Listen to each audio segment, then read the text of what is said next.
د خلع اول ورځ مو ویلي بخاري شریف کې طلاق خو بالمال ده، طلاق ده خو میړه بیرته مال تر غواړي هغه ښځې ته بیا طلاق ورکوي. په دې مسله کې اختلاف ده چې دا طلاق ده که رفع د فسخه د هغه عقد سابق ده. اسحاق ابن رابعه وی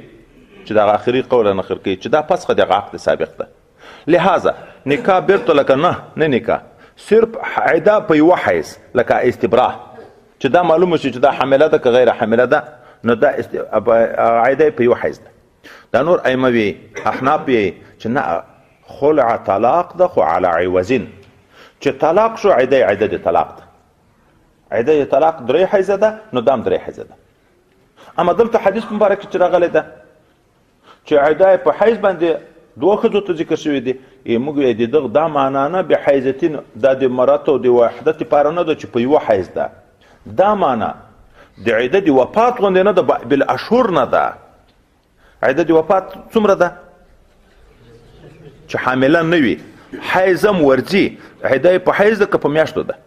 د هغه په میاشته د 4 میاشتې او 10 ورځې. د دغه ښځې چې خلع ده دا خلع په واقع کې طلاق ده، نو د دې عده په حیزو ده بحیزتین، دا معنا په حیز ده په میاشتو نه ده، د عده د وفات په مقابل کې ده، دا نه معنا چې په یوه حیز باندې ده.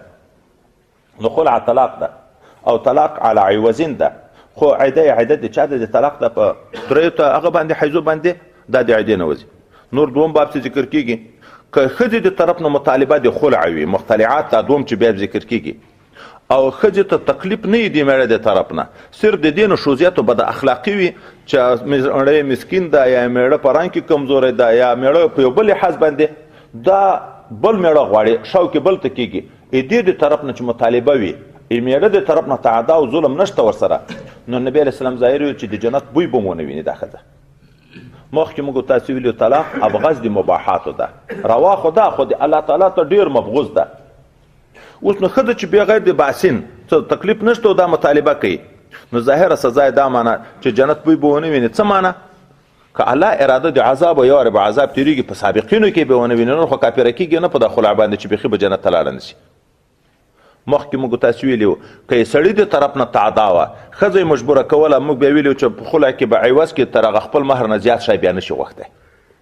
او که یې ښځې د طرف نه تعدا وه بیا سړی زیات هم تر غوښتی شي. دغه دلته اکثره د نشوز د ښځو د طرف نه وي، او چې دلته بیا قانون کې هم دا ورته ورکړه چې میړه مجبوره ده چې دا یې مطالبه وکړي هغه به خامخا ځای ته طلاقوي، نو ځکه به په دغه ښځو لعنت وي، دا ښځه به د جهنت بوی ونه ویني.